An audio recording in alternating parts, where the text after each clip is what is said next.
माँ और बेटे की ये कहानी आपको रुला देगी। एक छोटे से कस्बे में राहुल नाम का एक लड़का रहता था।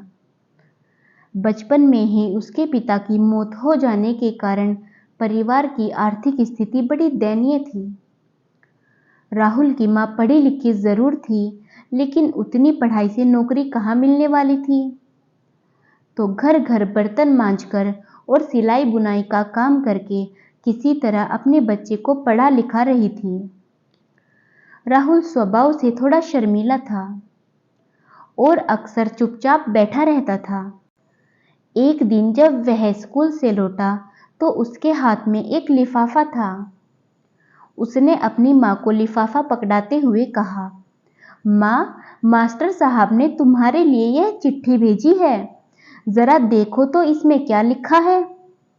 माँ ने मन ही मन चिट्ठी पढ़ी और मुस्कुरा कर बोली, बेटा, इसमें लिखा है कि आपका बेटा काफी होशियार है। इस स्कूल के बाकी बच्चों की तुलना में इसका दिमाग बहुत तेज है और हमारे पास इसे पढ़ाने लायक शिक्षक नहीं है, इसलिए कल से आप इसे किसी अच्छे स्कूल में भेजें। यह बात सुनकर राहुल को स्कूल न जा सकने का दुख तो हुआ, पर साथ ही उसका मन आत्मविश्वास से भर गया कि वह कुछ खास है और उसका दिमाग बहुत तेज है। अब उसकी माँ ने उसका दाखिला एक अच्छे स्कूल में करा दिया और अब उसकी माँ और भी मेहनत करके काम करती ताकि अपने बेटे की फीस जमा कर सके और उसका अच्छे से ख्याल रख सके। समय बीतने लगा। राहुल ने खूब मेहनत से पढ़ाई की और आगे चलकर उसने यूपीएससी की परीक्षा पास की और आईएएस बन गया। अब राहुल की माँ बूढ़ी हो चुकी थी और कई दिनों से बीमार भी चल रही थी और एक दिन अचानक उनकी मौत हो गई। राहुल बहुत रोया। उसे समझ में नहीं आ रहा था कि वह अपनी माँ के बिना कैसे जिएगा। रोते रोते ही उसने माँ की पुरानी अलमारी खोली और हाथ में उनकी माला, चश्मा और दूसरी चीजें लेकर चूमने लगा। उस अलमारी में राहुल के पुराने खिलौने और बचपन के कपड़े तक संभाल के रखे हुए थे।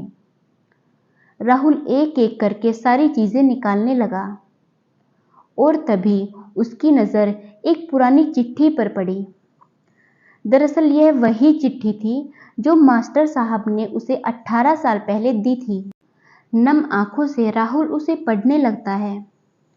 आदरणीय अभिभावक, आपको बताते हुए हमें अफसोस हो रहा है कि आपका बेटा राहुल पढ़ाई में बेहद कमजोर है और खेलकूद में भी भाग नहीं लेता है। ऐसा लगता है कि उम्र के हिसाब से राहुल की बुद्धि विकसित नहीं हो पाई है, अतः हम इसे अपने स्कूल में पढ़ाने में असमर्थ हैं। आपसे निवेदन है कि राहुल का दाखिला आप किसी मंदबुद्धि विद्यालय में करवाएं या फिर खुद घर पर रख कर पढ़ाएं। धन्यवाद।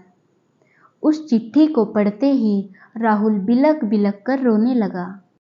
आशा करती हूँ कि यह कहानी आपको पसंद आई होगी। इस कहानी पर आपकी क्या राय है हमें कमेंट करके ज़रूर बताएं। कहानी पसंद आई है तो लाइक और शेयर करना बिल्कुल भी ना भूलें। चैनल पर नए हो तो चैनल को सब्सक्राइब ज़रूर करें। धन्यवाद।